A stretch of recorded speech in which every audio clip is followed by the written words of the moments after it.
morning students, welcome to the class. Today we will start chapter number 7 in your history book, that is tribes, nomads and settled communities. ठीक है, देखो tribes क्या होते हैं? आदिवासी. ठीक है, ट्राइब्स क्या होते हैं? आदिवासी लोग. और जो आपके नोमैड्स होते हैं, नोमैड्स क्या होते हैं? जो बंजारे होते हैं. ठीक है, जो घूमते रहते हैं एक जगह से दूसरी जगह. ठीक है, आदिवासी और ये जो नोमैड्स यानी बंजारे होते हैं, इनमें डिफरेंस क्या होता है? देखो कि जो ये ट्राइबल्स होते हैं ये ज़्यादातर जंगल या जंगल के आसपास के एरियाज में रहते हैं, लेकिन ये नोमैड्स जो होते हैं ये कॉन्टिन्यूसली ट्रैवल करते रहते हैं. ठीक है, और सेटल्ड कम्युनिटीज कौन सी होती है? जो एक जगह ही रहती हैं, प्लेस टू प्लेस घूमती नहीं रहती हैं. ठीक है, क्लियर है? तो चैप्टर स्टार्ट करते हैं हम. आपका पेज नंबर है 91. Tribes, nomads and settled communities, इन सब के बारे में हम पढ़ेंगे. ठीक है, you saw in chapter 2, 3 and 4 how kingdoms rose and fell. ठीक है, अलग अलग किंगडम्स के बारे में हमने प्रीवियस चैप्टर्स में पढ़ा है कि किस तरीके से कोई किंगडम बनती थी. ठीक है, और किस तरीके से धीरे धीरे वो फॉल हो जाती थी, गिर जाती थी. ठीक है, कोई राज्य किस तरीके से बनता था और धीरे धीरे कैसे कोलैप्स कर जाता था या खत्म हो जाता था. ठीक है,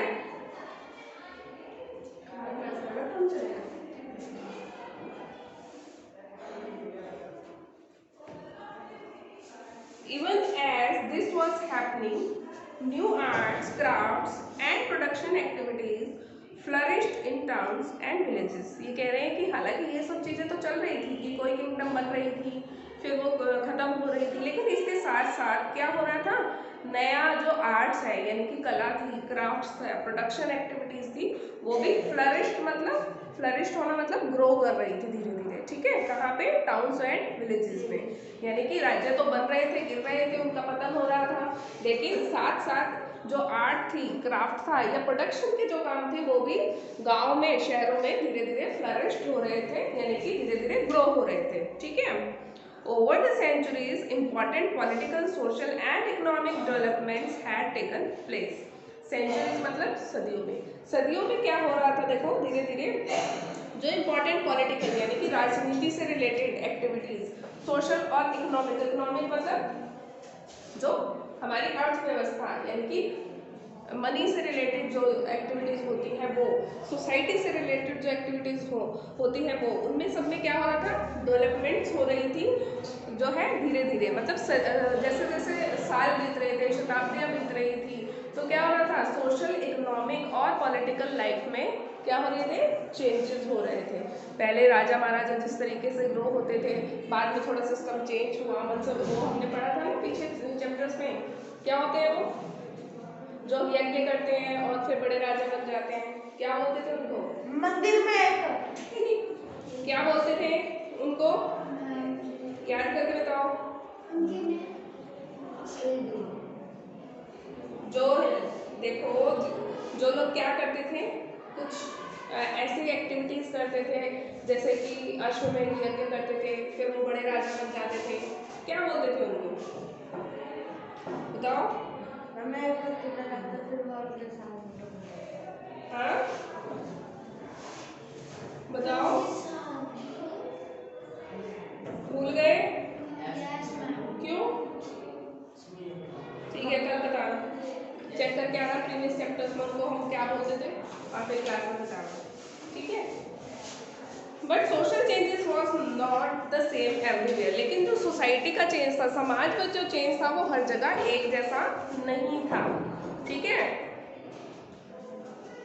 because different kinds of societies evolve differently. क्योंकि अलग अलग तरीके की जो सोसाइटीज होती है वो अलग अलग तरीके से इवॉल्व होना मतलब ग्रो होना. ठीक है, ठीक है, उनका उदय जो है, क्योंकि हर जगह की सोसाइटी अलग होती है, तो अलग अलग जगह की सोसाइटी अलग अलग तरीके से इवॉल्व हो रही थी, यानी कि उसका निर्माण हो रहा था, वो बन रही थी. ठीक है, नॉइज नहीं करोगे शुरू से, सीधे बैठो. It is important to understand how and why this happened. ये जानना आपके लिए बहुत ज़रूरी है, इस चीज़ को समझना, ये सारी चीज़ें कैसे हो रही थी और जो है क्यों हो रही थी. ठीक है, ये जानना आपके लिए उतना ही ज़्यादा इम्पॉर्टेंट है कि ये सब चेंजेस जो हो रहे थे हमारी सोसाइटी में वो किस तरीके से हो रहे थे और क्यों हो रहे थे, ठीक है। In large parts of the subcontinent, society was already divided according to the rules of Varna. Varna हमने पढ़ा था previous chapters में भी। वर्णास के अकॉर्डिंग जो है सोसाइटी को बांटा जाता था, है ना। जैसे पहले जो है ब्राह्मण आते थे, क्षत्रिय की अलग जो कम्युनिटी होती थी, ठीक है, उनको ऊपर रखा जाता था, शूद्र होते थे उनको नीचे रखा जाता था, ठीक है, ऐसे ही होता था। तो वरना जो होता था, ज़्यादातर जो हमारा सब कॉन्टिनेंट है वहाँ पे क्या हो रहा था, सोसाइटी को जो है ऑलरेडी डिवाइड किया गया था किसके रूल्स के अकॉर्डिंग, जो वर्ना के रूल होते हैं उनके अकॉर्डिंग सोसाइटी को, समाज को जो है डिवाइड किया गया था, ठीक है। कि जो पर्सन जो है अलग अलग वर्ण के लोग जो है वो अलग अलग डिवीजन में रहेंगे, ठीक है। These rules as prescribed by the Brahmanas, अब ये रूल्स किसने प्रिस्क्राइब किए थे, किसने बनाए थे, ब्राह्मणों ने, ठीक है। Were accepted by the rulers of large kingdoms, इन रूल्स को जो है बड़े बड़े जो लार्ज किंगडम्स, बड़े राज्य जो होते थे उनके रूलर्स ने एक्सेप्ट कर लिया था, ठीक है। जो ब्राह्मणों ने ये रूल बनाए थे समाज को लेके कि लोगों को वर्णों के हिसाब से जो है डिवीजन कर दिया था उनका, इस डिवीजन को जो है बड़े बड़े राज्यों के जो राजा थे, शासक थे, उन्होंने एक्सेप्ट कर लिया था, ठीक है। क्लियर है यहाँ तक सबको? The difference between the high and low and between the rich and the poor increase. जब क्या हुआ, धीरे धीरे जो डिफरेंस था हाई और लो का, ऊंच नीच का जो डिफरेंस था, अमीर गरीब का जो डिफरेंस था, वो धीरे धीरे बढ़ता जा रहा था, ठीक है। क्या हो रहा था, वो धीरे धीरे इंक्रीज हो रहा था, यानी कि अमीर जो लोग हैं और गरीब जो लोग हैं उनका डिफरेंस बढ़ता जा रहा था, ऊंच नीच का जो डिफरेंस था वो बढ़ता जा रहा था सोसाइटी में, ठीक है। Under the Delhi sultan and the Mughals this hierarchy between the social classes grew further. अब क्या हुआ, देखो दिल्ली सल्तनत हम पढ़ चुके हैं, पढ़ा था हमने दिल्ली सल्तनत के बारे में। तो जब दिल्ली सल्तनत थी और जो मुगल्स थे, ठीक है, जब उनका शासन था देश में, तो उस टाइम पे क्या हुआ, जो ये हिरार्की थी, हिरार्की क्या होती है, हिरार्की क्या होती है। अब जैसे ब्राह्मणों ने रूल बनाया कि सबसे ऊपर जो है कौन रहेगा, ब्राह्मणों की जात रहेगी, ठीक है, क्षत्रियों की रहेगी, है ना, इस तरीके से शूद्र जो है सबसे नीचे रहेंगे। तो हिरार्की का मतलब होता है सबसे टॉप पे कौन, उससे नीचे कौन, उससे नीचे कौन, सबसे नीचे कौन। इस चीज को हम क्या बोलते हैं, हायरार्की, ठीक है। अब जैसे आप हो स्कूल की अगर हम बात करें, सबसे छोटे लेवल पे कौन है, स्टूडेंट्स हैं, आपसे ऊपर टीचर्स हैं, है ना। अब जैसे हम इसकी बात करें कि सबसे पहले नीचे नर्सरी है, फिर केजी है, फर्स्ट है, सेकंड है, तो हायरार्की क्या है, आप इसी हायरार्की को पार करते हो 7 तक पहुंचे हो ना, सब छोटे स्टेप से बड़े स्टेप। तो जो पोस्ट होती है ना, जैसे ऑफिस में होता है कि सबसे ऊपर जो है, जैसे आप स्कूल की बात करें तो सबसे पहले डायरेक्टर सर, ठीक है, फिर बाकी टीचर्स हैं, फिर आप लोग स्टूडेंट्स हो, तो ये स्कूल की हायरार्की हो गई, ठीक है। तो हायरार्की क्या होती है, जिसमें हम देखते हैं कि तो लोअर लेवल पे कौन, मिडिल लेवल पे कौन, और फिर हायर लेवल पे कौन, ठीक है। तो जब दिल्ली सुल्तान थे और जब मुगल्स थे, तो उनके समय में ये जो हायरार्की थी, तो इसमें क्या हुआ, सोशल क्लास ग्रू फर्दर, सोशल क्लास जो है और ज़्यादा ग्रो हुई, ठीक है। क्लास मतलब जो ये सेक्शंस बन गए थे सोसाइटी के, ये और ज़्यादा ग्रो हुए फिर, ठीक है। Beyond big cities tribal societies, अब हम देखते हैं कि बड़े शहरों के बाहर क्या और था, यानी कि ट्राइबल सोसाइटीज, ट्राइबल लोग तो शहरों में नहीं रहते ना, बियॉन्ड का मतलब इनसे बाहर निकल के हम देखेंगे, बड़े शहरों से बाहर निकल के कि जो ट्राइबल सोसाइटीज होती थी वो किस तरीके की होती थी, ठीक है। There were however other kinds of societies as well, उस समय में भी और आज भी देखो क्या होता था, ये जो सोसाइटी अभी हमने ऊपर पढ़ी है, जिसमें क्या है, ब्राह्मणों के रूल बनाए हुए थे, क्लास को, सोसाइटी को अलग अलग डिवीजन में बांटा हुआ था, इन सारे सोसाइटी के अलावा भी क्या होता था, अदर काइंड्स ऑफ सोसाइटीज भी होती थी, ठीक है। Many societies in the subcontinent did not follow the social rules. जो सबकॉन्टिनेंट क्या होता है, देखो उस समय में तो देखो भारत बहुत बड़ा था, है ना, तो पूरा जो भारत और उसके आसपास का एरिया था, उसको पूरे को सबकॉन्टिनेंट हम बोल रहे हैं यहाँ पे। तो क्या था, तो जो सबकॉन्टिनेंट था वहाँ पे जो है बहुत सारी सोसाइटीज़ ऐसी थी जो इन सोशल रूल्स को नहीं मानती थी, ठीक है। जो डिवीज़न ब्राह्मणों ने करी थी, उस डिवीज़न को ये सोसाइटीज़ नहीं मानती थी, यहाँ पे सब लोग एक जैसे ही रहते थे, ठीक है, कोई ऊंच नीच अमीर गरीब का ज़्यादा डिफरेंस नहीं होता था। Social rules and rituals prescribed by the Brahmanas. तो ये सोसाइटीज कैसी थी, जो ब्राह्मणों ने रूल्स प्रिस्क्राइब करे थे, रिचुअल्स बताए थे, उन सब चीज़ों को ये सोसाइटीज नहीं मानती थी। ठीक है, nor were they divided into numerous unequal classes, और ना ही ये जो सोसाइटी थी, ये जो है डिवाइड किया गया था इसको न्यूमरस यानी बहुत सारी अनइक्वल क्लासेस में इनको डिवाइड किया गया था। यानी कि जैसे हमने देखा ना, अनइक्वल थे, सब बराबर नहीं है। जो ब्राह्मणों ने सोसाइटी बनाई है उसमें तो हर कोई बराबर नहीं है ना, अनइक्वल है, अनइक्वल है ना, कोई ऊपर बता रहे कोई जात ऊंची होती है, कोई कास्ट जो है नीची होती है, ऐसे ही बनाया उन्होंने तो। ठीक है, लेकिन यहाँ पे क्या हो रहा था, यहाँ पे जो सोसाइटी थी वो इस तरीके की अनइक्वल क्लासेस में डिवाइड नहीं थी। Such societies are often called tribes. ऐसे सोसाइटीज को ज्यादातर हम क्या कहते थे, ट्राइब्स कहते थे। ठीक है, members of each tribe were united by kinship bonds. भाईचारे की जो भावना होती है उससे ये सोसाइटीज एक दूसरे के साथ जुड़ी होती थी। यानी कि इसमें रहने वाले जो लोग होते थे वो एक दूसरे के साथ भाईचारे का जो भाव है उसको रखते थे। ठीक है, Many tribes obtained their livelihood from agriculture। ज़्यादातर जो ट्राइब्स थी वो अपना जो जीवन यापन है वो कैसे चला रही थी, एग्रीकल्चर से, यानी कि खेती बाड़ी करके। ठीक है, वो अपना गुजारा कैसे कर रहे थे, खेती बाड़ी करके। ठीक है, अदर्स वर हंटर गैदरर्स और हर्डर्स। इनके अलावा और कौन थे, जो हंटिंग गैदरिंग कर रहे थे। हंटिंग गैदरिंग में कौन क्या होता है, शिकार करना, और गैदरिंग मतलब जो फ्रूट्स है, वेजिटेबल्स है, रूट्स है, उनको इकट्ठा करना। उसके अलावा हर्डरर्स कौन होते हैं, ये हम पहले भी पढ़ चुके हैं ना। हर्डरर्स कौन होते हैं, हर्डरर्स कौन होते हैं, जो अपने जो पालतू जानवर होते हैं उनको, चरवाहे। हर्डर्स कौन होते हैं, चरवाहे होते हैं ना, जो अपने कैटल को लेके एक जगह से दूसरी जगह मूव करते रहते हैं, वो हो गए हर्डर्स। तो तीन तरीके के लोग देखे, एक तो जो एग्रीकल्चर कर रहे थे ट्राइबल्स, ठीक है, दूसरे वो जो हंटिंग गैदरिंग कर रहे थे, तीसरे वो जो हर्डर्स थे। ठीक है, most often they combine these activities to make full use of the natural resources of the area in which they lived। और कभी कभी क्या होता था, ये इन तीनों ही एक्टिविटीज को मिक्स कर देते थे। यानी कि ऐसा नहीं होता था कि एक जो सोसाइटी है वो एक ही काम एग्रीकल्चर ही कर रही है, दूसरी सिर्फ हंटिंग गैदरिंग, तीसरी सिर्फ हर्डिंग, तीनों भी काम एक साथ भी करते थे। ठीक है, कि जैसे एक फैमिली है आदिवासियों की, वो तीनों ही कामों में लगी हुई है। ठीक है, ऐसा भी होता था ताकि ये जो नेचुरल रिसोर्सेज हैं उनका पूरा यूटिलाइजेशन, उनका पूरा उपयोग कर सके। ठीक है, जिस भी एरिया में वो रहते थे वहां पे। Some tribes were nomadic and moved from one place to another। और जो कुछ ट्राइब्स होती थी वो नोमैडिक्स होती थी। नोमैडिक्स कौन होती है, जो एक जगह से दूसरी जगह लगातार घूमते रहते हैं। ठीक है, बंजारे भी बोलते हैं इनको, घुमंतू भी बोलते हैं। ठीक है, ये क्या करते थे, ये एक जगह से दूसरी जगह मूव करते रहते थे। A tribal group controlled land and pastures jointly and divided these amongst households according to its own rules. अब ये लोग क्या करते थे, जो ये ट्राइबल ग्रुप होते थे, ये लैंड को जो है, जमीन को जो है अपने ज्वाइंटली उसको ओन करते थे। यानी कि पूरा जो समाज होता था इनका, पूरा जो ग्रुप होता था वो पूरे एक लैंड को कंट्रोल करता था, कोई एक पर्सन कंट्रोल नहीं करता था। ठीक है, और जो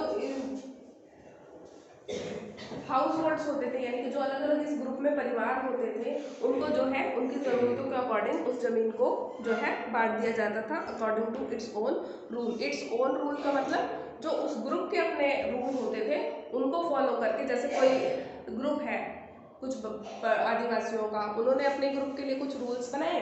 ठीक है, एक लैंड पे जहाँ पे वो रह रहे हैं उसको जो है अलग अलग फैमिलीज को, अपने ही ग्रुप की अलग अलग फैमिलीज को अपने रूल्स के अकॉर्डिंग डिवाइड कर देते थे।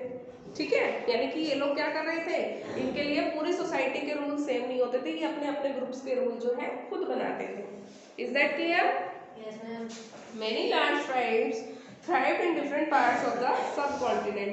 जो बहुत सारी बड़ी बड़ी ट्राइब्स थी वो जो है अलग अलग सब कॉन्टिनेंट के अलग अलग भाग में रहती थी।